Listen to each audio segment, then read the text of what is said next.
Hi there, today we are going to be doing some multipass rendering with grease pencil to get our ink lines to be exported on a separate render pass layer. This actually took me a bit of time to figure out how to do. Maybe I just wasn't really good at figuring it out, but very easy when you know the steps, so I thought I'd do this and demonstrate how it's done. Before we get into it, I'm going to just go over a couple of interface things. Obviously, I'm not using the standard version of Blender. I'm using the Goo Engine fork of Blender, which is from Dylan Goo Studios. It's outstanding for doing cell shading and NPR anime type work. Um, Today, I'm not going to be using any of those features because I want this to apply to everyone who is using Blender, no matter which Blender you're using. But again, go check out Goo Engine. It completely rocks. A couple tips that will help you deal with grease pencil a little more efficiently. Number one is when you've got grease pencil going on your scene, you can easily select the lines instead of your object. And sometimes this can just be sort of annoying when you're trying to place objects around the scene and you keep selecting your grease pencil object. If you go to your outliner, to your filters, and turn on this little selectable icon here, it'll show up and you can click it, and then you won't be able to select your ink lines. So quick tip for you if you didn't know about that. Another tip for you with grease pencil is when you have a lot of lines in your scene for grease pencil to evaluate, or a lot of geometry, it can really slow down in your interface. And I'll show you this in a different scene. Got a character here, and as I'm dragging around the scene, you can see that the window is going really jerky, trying to keep up with my mouse movements. All right, I have a really high-end system, and so it's not a matter of, oh, you're on a laptop or a Macintosh. No, it's simply because grease pencil is trying to keep up with a lot of information. Easy way to solve that is set up your lines the way you want them, and then again go to your outliner. We're going to choose the disable in viewports icon. Now for the moment, I'm not clicking it just to demonstrate something. If I simply click the hide in viewport icon, it does hide the grease pencil, but you will see that the view performance is still quite slow. That's because grease pencil is still being evaluated by Blender. It's just not showing it to you. So we're going to go to our outliner, activate, disable in viewport. Still slow, of course, because we are still seeing it everywhere. And we're going to click disable in viewport here. And now everything is very smooth and fast. Third thing I want to point out is that I've seen people have this issue before, so it's sort of obvious, but I'm going to mention it.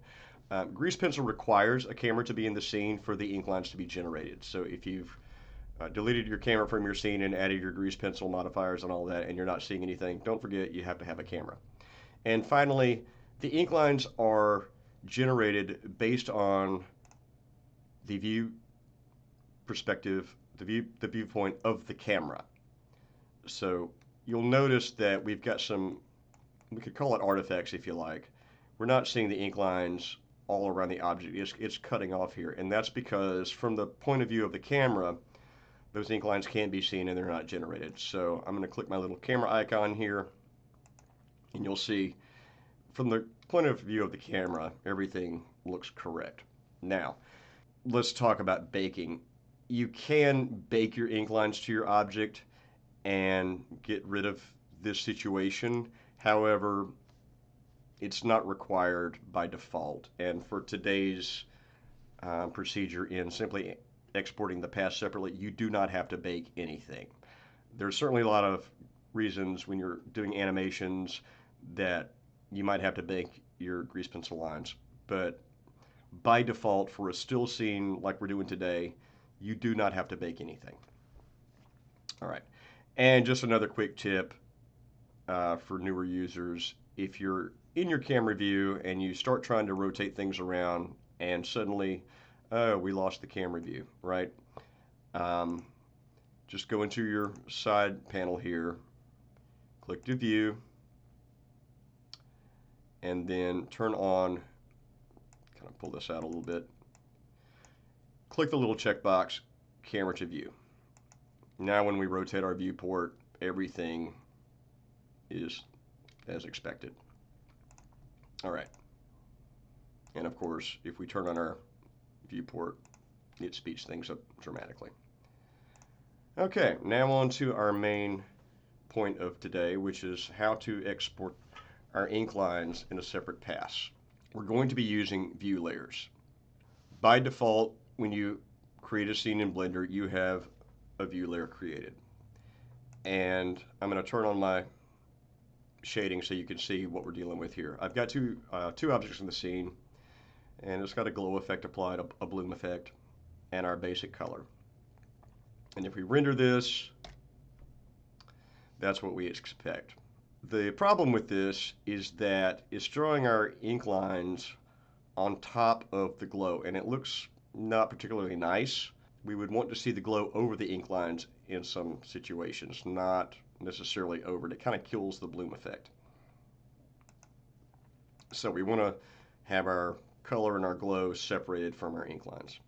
So the first thing I'm going to do to keep track of, to make it easy to understand what's going on here, is I'm going to rename this view layer color.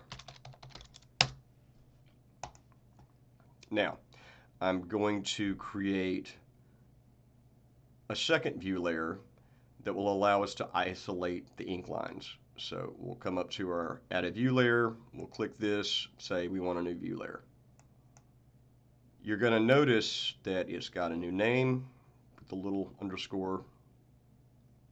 We're going to call this ink. Now, if you tab between these two, you're going to see that they're identical. And that's because it simply took the existing and duplicated it. But we're going to go to our ink layer, and we're going to our little filter menu here, and we're going to activate another filter. The one we want to activate is holdout. This gives us another little icon filter. I'm going to activate the holdout filter in the ink view layer for the objects that have the ink applied to them. In this case, it's our little collection here with the models. So I'm going to click this. Now, we are only seeing the ink layers. And if I render this, you will see we have our color here. This is our color view layer. And if I pull down, we will see this is our ink view layer. Now, the alpha channel is not where we want it, so let's deal with that. Going to go to our render properties, and we're going to go to film, activate transparent, and we're going to render again. Now we have our alpha channel on our color, and on our ink view layer, we have our ink isolated on an alpha channel. Now let's take it a couple steps further just to get into the full render pass, how you might work with this. I'm going to go into our view layer properties for our ink layer, and we're going to leave this as it is. We just want the combined. We don't need anything else in here. But I'm going to go to my view layer for color, and I'm going to pick a couple of other passes that I want to isolate in the final render. So we're going to choose light, and we're going to choose color, and we're going to choose bloom. Now the channels that you pick for your render pass are going to be dependent upon the shaders that you're using in your scene. Is going to depend on what you want to be able to isolate in post, and that's a much larger topic than we're going to cover today. But just be aware that there's a lot of options here. You can, isolate your objects with cryptomats. You can pull only the shadow channel. Tons of options here. And I encourage you to explore different combinations in post to see how you can. So let's render this and see what we have now. So this is our combined total result for our render on our color view layer. If we take a look at our diffuse fall off color, you'll see we've got some shadowing built in here. Now, even though we didn't activate the shadow layer, that's because this is the diffuse fall off and it takes the shadowing into account. If I go to my color, you will see the color for our object, and then I also have a separate channel just for our bloom. Now, in case you're wondering about the alpha channel, why aren't we seeing an alpha channel, say, for the diffuse? That's okay, because in our combined render, we have an alpha channel, and we will utilize that in post later. And of course, we still have our ink layers as a separate pass. Now, finally, for our render settings, let's quickly talk about the render settings. By default, I think Blender is set up to export everything as a PNG, probably with an alpha or an RGB as your setup, 8-bit color depth, and some compression. This is not a good default for anything if you want to work in post. First thing, even if you pull the compression down to 0%, PNGs still have some inherent amount of compression in it, and that's not really great. So we're not going to use a PNG export format. We're going to use OpenEXR multilayer. For our color depth, we do not need for this scene 32-bit.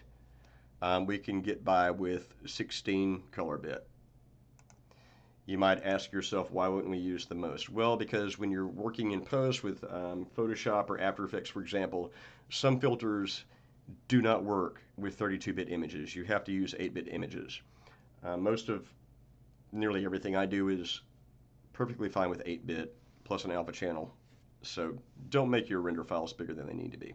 Okay, so now we're going to do our final render, and I'm going to save it.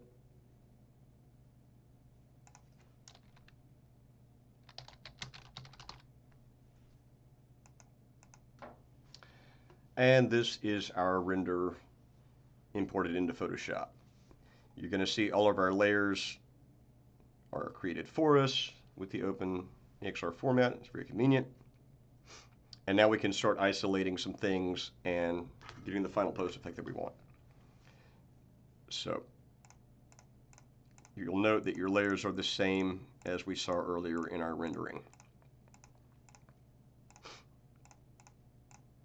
Now I'm going to drag my color combine to the top, and as we'll recall, it did have the alpha channel. We can use that later if for other purposes, but for now we're going to turn that off. So we have our ink lines on a separate layer. We have our color, diffuse, we have our color, and we have our blooms. So this is the kind of the bloom effect we had going on in Blender, where we got our ink lines on top of it that we didn't want. So I'm going to pull this under there, and I'm going to change my bloom to linear dodge. Okay, now we've got our ink lines under the bloom effect. Looks much better now. Also, you will see that our diffuse fall off is not really the true color that we had in Blender, so I'm going to change this to multiply. Now we're getting our color back that we had from our actual rendered colors. There's our ink, and there's our glow effect. Finally, if we want to have a background back here, and for just the purposes of demonstration, I'll pick like a color, and we'll put it back here. Now, because our color channels were not generated with an alpha channel, we're not seeing our background, but that's easy enough. All I have to do is I'm going to go back to my combined color layer, select that, and then I'll go into each of my separate layer passes.